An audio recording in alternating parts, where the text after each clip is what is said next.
Software ఉద్యోగం పోకుండా చూసుకోండి. ఒకటే సోర్స్ ఆఫ్ ఇన్కమ్తో మీరు ఉన్నారంటే ఒక జీవితం మీద మీరు ఆధారపడి మీరు ముందుకు వెళ్తున్నారంటే you are just one line below the poverty. మీకు ఒకవేళ జాబ్ పోతే పరిస్థితి ఏంటి? సలీం విషయంలో నేనైతే అంటాను, స్వయం తప్పిదం చాలా ఉంది. కంపెనీలు బ్యాక్గ్రౌండ్ వెరిఫికేషన్ చేసే పద్ధతి మారిందా? ఈ పూణే బేస్డ్కి అనే అమ్మాయి ఆత్మహత్య చేసుకుంది. సో గైస్, ఈరోజు ఈ వీడియోలో సాఫ్ట్వేర్ రౌండప్, సాఫ్ట్వేర్లో డిఫరెంట్ థింగ్స్ జరిగాయి, దాని గురించి ఈ వీడియోలో మనం తెలుసుకుందాం. సాఫ్ట్వేర్ ఉద్యోగం పోకుండా చూసుకోండి, పోతే మాత్రం రోడ్డు మీదకి వస్తారు. ఎందుకు ఏంటి? సో దీని గురించి ఒక రీసెంట్గా ఫ్రమ్ బెంగళూరు, మిస్టర్ సలీం, దాని గురించి స్టోరీ. అండ్ దాంతోపాటు మల్టిపుల్ టాపిక్స్ మీద జాబ్ వచ్చిన తర్వాత బ్యాక్గ్రౌండ్ వెరిఫికేషన్ ఇప్పుడు కొత్త విధానంలో ఉంది. కొత్తగా బ్యాక్గ్రౌండ్ వెరిఫికేషన్ కొత్తగా చేస్తూ ఉన్నారు, దాన్ని బట్టి ఒకరికి ఉద్యోగం పోయింది. దాని గురించి దాంతోపాటు ఇండియాలో రీసెంట్గా ఒక సర్వే తెలిసింది, ఇండియా పే మ్యాప్ అని చెప్పి. ఇండియాలో పరిస్థితి ఎలా ఉంది, ప్రైవేట్ జాబ్ వాళ్ళకి శాలరీస్ ఎలా ఉన్నాయంటే దాంట్లో సాఫ్ట్వేర్ ఉద్యోగాల పరిస్థితి ఏంటి, సాఫ్ట్వేర్ ఉద్యోగాలకు మంచి జీతాలు ఇస్తున్నారా లేదా, దాని గురించి. దాంతోపాటు అభిలాష బౌసాహెబ్ అనే అమ్మాయి సూసైడ్ చేసుకుంది. 25 ఏళ్ళ అమ్మాయి జాబ్ చేస్తుంది, పుణే బేస్డ్ కంపెనీ, టెకీ కంపెనీలో జాబ్ చేస్తూ ఉంది. సూసైడ్ చేసుకుంది. దీని గురించి మల్టిపుల్ టాపిక్స్ మీద మనం ఈ వీడియోలో డిస్కస్ చేసుకుందాము.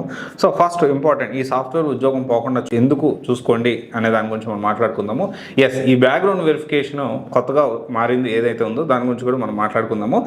ఈ సాఫ్ట్వేర్ ఉద్యోగం పోకుండా చూసుకుందాం అనే దాని గురించి మనం మాట్లాడుకుంటే, చాలామంది సాఫ్ట్వేర్ జాబ్ చేస్తూ నెక్స్ట్ దీన్ని అప్గ్రేడ్ చేసుకోవాలి, దీన్ని అప్గ్రేడ్ చేసుకోవాలి, దీన్ని నిలబెట్టుకోవాలి. వీకెండ్స్లో కొత్త కోర్స్ నేర్చుకోవాలి, లేకపోతే మిగతా టైంలో కొత్త కోర్స్ నేర్చుకోవాలి, ఇంకేదైనా స్కిల్స్కి అప్గ్రేడ్ చేసుకోవాలి. జనరల్గా నేను కూడా అదే చెప్తా ఉంటాను, మీ జాబ్ కొంత సెక్యూర్డ్ ఉండాలి అంటే. లేకపోతే ఒకవేళ జాబ్ పోయిన వెంటనే జాబ్ రావాలి అంటే అప్పటికప్పుడు మీరు అప్గ్రేడ్ అవ్వాలని ఎప్పుడు చెప్తా ఉంటాను. అయితే రీసెంట్గా టెకీ ఫ్రమ్ బెంగళూరు, మిస్టర్ పేరు వచ్చేసి మిస్టర్ సలీం.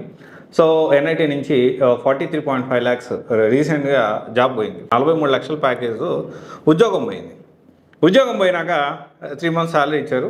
3 months జీతం ఇచ్చేసి ఇంకా మీ దారి మీరు చూసుకోండి అన్నట్టు చెప్పేశారు, అంటే ల్యాబ్ చేశారు.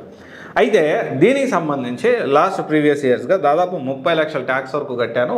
లాస్ట్ ఇయర్ నేను 11 లక్షల ట్యాక్స్ వరకు కట్టాను ఈ జాబ్ పోకముందు కూడా. కానీ ఈరోజు నేను అన్ని ఈఎంఐస్ ఇవన్నీ దాన్ని పెట్టుకొని ఇప్పుడు నెలవారీ తిండి ఖర్చులు కూడా అంటే మినిమం బేర్ చేయలేకపోతా ఉన్నాను బెంగళూరులో ఉంటూ అని చెప్పి సోషల్ మీడియాలో దీని గురించి చర్చ జరిగింది, దీని గురించి పెట్టడం జరిగింది, దాని గురించి పెద్ద డిబేట్ జరుగుతుంది. అయితే ఫస్ట్ పాయింట్ ఏంటి అంటే, సాఫ్ట్వేర్ ఉద్యోగం పోకుండా చూసుకోవడం అనేది కొన్నిసార్లు మన చేతిలో ఉండదు.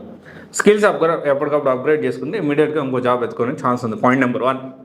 పాయింట్ నెంబర్ 2 వచ్చేసి ఏంటి అంటే, ఈ విషయంలో మనం అర్థం చేసుకోవాల్సింది, జీతం వచ్చింది కదా, ఉద్యోగం వచ్చింది కదా అని ఇబ్బడిగా ఊపిరి తిరగకుండా ఈఎంఐలు వేసేసుకొని కనీసము ఒక సంవత్సరం, లేకపోతే if you are doing a job ఖచ్చితంగా గుర్తుపెట్టుకోండి, ఇప్పుడున్న సిచ్యువేషన్లో 6 నెలలన మీ అకౌంట్లో కనీసం మీ ఈఎంఐ వారా, మీ తిండికి వారా ఖర్చులు అనేవి మీరు పెట్టుకోవాలి.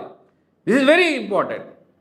బిజినెస్లో అది పాసిబిలిటీ ఉండకపోవచ్చు, ఎందుకంటే బిజినెస్లో ఎలా ఉంటుందంటే పాజిటివ్స్ నెగిటివ్స్, ఒకసారి పాజిటివ్స్ ఉంటాయి, ప్రోస్ ఉంటాయి, నెగిటివ్స్ ఉంటాయి. That is different story. But జీతం విషయానికి చూసుకుంటే మీ ఎక్స్పెక్టేషన్స్ ఏముంది? మీ జీతం తప్ప ఇంకోటి మీకు రావట్లేదు కదా. మీ ప్లానింగ్ లేకుండా వచ్చిన ₹1,00,000కి కారు కొనుక్కొని, ఇల్లు కొనుక్కొని, లేకపోతే ఐఫోన్లు కొనుక్కొని, లేకపోతే లగ్జరీగా ట్రిప్పులు వేసుకుంటూ తర్వాత అమ్మాయి అనుకునే మినిమం 6 months తగ్గట్టు మీ దగ్గర బ్యాంక్ బ్యాలెన్స్ లేకపోతే ఖచ్చితంగా ఇబ్బంది పడతారు. పాయింట్ నెంబర్ 2 ఇది. అండ్ పాయింట్ నెంబర్ 3 వచ్చేసి ఏంటి అంటే, ఒకటే సోర్స్ ఆఫ్ ఇన్కమ్తో మీరు ఉన్నారంటే ఒక జీవితం మీద మీరు ఆధారపడి మీరు ముందుకు వెళ్తున్నారంటే you are just one line below the poverty. అంటే ఒకవేళ దీనికి సంబంధించి మీకు ఒకవేళ జాబ్ పోతే పరిస్థితి ఏంటి ఆలోచన చేయాలి. ఒకవేళ జాబ్ పోతే పరిస్థితి ఏంటి? మీకు సోర్స్ ఆఫ్ ఇన్కమ్ లేదు, ఇంకొక సోర్స్ ఆఫ్ ఇన్కమ్ లేదు.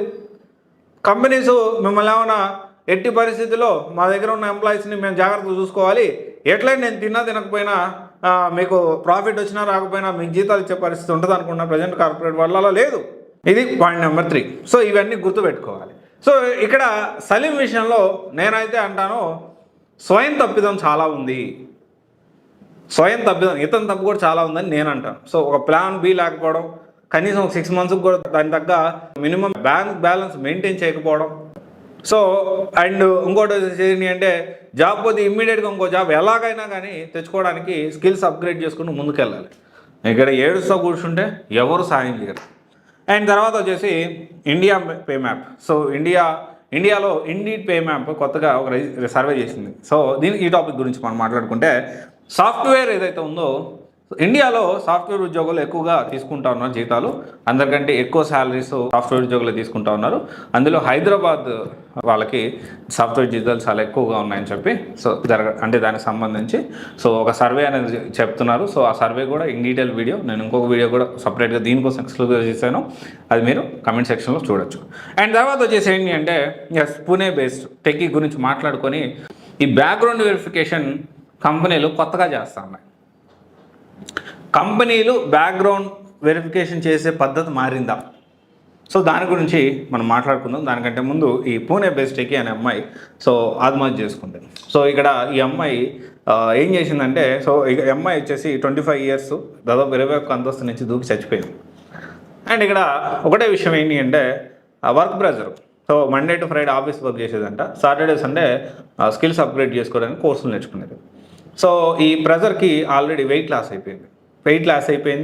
ఆ ప్రెజర్ తట్టుకోలేక డిప్రెషన్లోకి వెళ్ళిపోయి 21 అంతస్తులని దూకి చచ్చిపోయింది. అక్కడ ఒకటే విషయం ఏంటి అంటే ఇక్కడ మనం చేసే వర్క్కి ఖచ్చితంగా ఎంజాయ్ చేస్తూ అంటే ఇక్కడ ఒకటే విషయం ఏంటి అంటే ఈ రోజుకి కూడా జాబ్ లేకుండా అల్లాడుతున్న వాళ్ళు చాలామంది ఉన్నారు. నిజమా కాదా? జాబ్ లేకుండా ఇబ్బంది పడుతున్న చాలామంది ఉన్నారు. సో ఆ విషయం మనం గుర్తుపెట్టుకొని అంటే ఫస్ట్ పాయింట్ ఏంటంటే మనకి ఏదైతే ఉందో దాన్ని కొంచెం మనము ఎలా అంటే కొంచెం మంచిగా భావించాలి. ఫస్ట్ ఆఫ్ ఆల్ ఇంకా గ్రో అవ్వాలి, ఇంకా పెద్దగా అవ్వాలి. డెఫినెట్లీ వర్క్ ప్రెజర్ ఉంటుంది, కానీ దాన్ని ఎక్కువగా పర్సనల్గా తీసుకోవద్దు. ఓకే, సో ఈ రోజుకి జాబ్ లేని వాళ్ళు చాలామంది ఉన్నారు. జాబ్ వచ్చారు, హ్యాపీగా జాబ్ చేసుకునే వాళ్ళు ఉండాలి. బలవంతంగా నేను జీతం కోసం జాబ్ చేస్తున్నా, నా పర్సనల్ లైఫ్ని అంతా వదిలేసి జీతం కోసం జాబ్ చేస్తున్నా అంటే అట్లాంటి పరిస్థితుల్లో అవసరమైతే కొంత బ్రేక్ తీసుకోండి. And at the same time skills upgrade ఖచ్చితంగా అవసరమే, కానీ ఇక్కడ మనం బ్యాలెన్స్ చేసుకోవాలి ప్రతిదీ. అందుకనే చాలామంది అంటారు, చాలామంది తక్కువ మంది మాత్రమే వర్క్ని ఎంజాయ్ చేయడం రాదు వాళ్ళకి. వర్క్ని ఎంజాయ్ చేయడం రాక వర్క్ ప్రెజర్ పెరిగిపోతుంది. వర్క్ ప్రెజర్ అనేది డెఫినెట్లీ పెడతారు, జీతం ఇస్తున్నారు కాబట్టి ఇప్పుడున్న సిచ్యువేషన్లో. దాన్ని మనం క్వశ్చన్ చేయడానికి మనకు అసలు బలమైన కార్మిక చట్టాలు ఉన్నాయంటే భగవంతుడికే తెలుసు బలమైన కార్మిక చట్టాల గురించి. ఓకే, సో ఇక్కడ ఒకటే విషయం ఏంటి అంటే ఇక్కడ ఆ అమ్మాయి చేసింది 100% ముమ్మాటికి సరే, తట్టుకోలేక చనిపోయింది కాదనట్లేదు, దాన్ని నేను తప్పుగా మాట్లాడట్లేదు. కానీ కొంచెం పేరెంట్స్తో కానీ ఫ్రెండ్స్తో కానీ డిస్కస్ చేసి ఉండాల్సింది. చావు ఒక్కటే అన్నిటికీ సమాధానం కాదు కదా, ఇది ఒకటి డిస్కస్ చేయాల్సి ఉంటుంది. అండ్ తర్వాత వచ్చేసి ఖచ్చితంగా మీరు ఒకటే గుర్తుపెట్టుకోండి, మీరు ఎవరైనా కానీ మీకు ప్రెజర్ పెరిగిందంటే గుర్తుపెట్టుకోండి, దానికి మీ పేరెంట్స్ తోటి మీ బాగా వెల్ విషర్స్ తోటి షేర్ చేసుకోండి, ఇలా ఉంది ఏం చేద్దాం, లేకపోతే జీవితం నుంచి కొంచెం బ్రేక్ తీసుకోండి. ఉద్యోగం ఒక 1 రోజు బ్రేక్ తీసుకుంటే ఏమవుతుంది? ఏం కాదు. Life is more important than job. Okay, అదొకటి గుర్తుపెట్టుకోండి. అండ్ తర్వాత వచ్చేసి బ్యాక్గ్రౌండ్ వెరిఫికేషన్ చేసే పద్ధతి మారిందా? సో రీసెంట్గా ఏం జరిగిందంటే బ్యాక్గ్రౌండ్ వెరిఫికేషన్ చేసే పద్ధతి మారింది అనే దగ్గర నుంచి మనం మాట్లాడుకునేటప్పుడు జనాలు ఏం చేస్తారు? బ్యాక్గ్రౌండ్ వెరిఫికేషన్ అంటే offer letter, pay slips, relieving letter, లేకపోతే హైక్ లెటర్స్, అండ్ దీనికి సంబంధించిన ఫామ్ 16 లేకపోతే BF 16 ఇంకా ఇలా బ్యాంక్ స్టేట్మెంట్ ఇలా అడుగుతూ ఉంటారు జనరల్గా.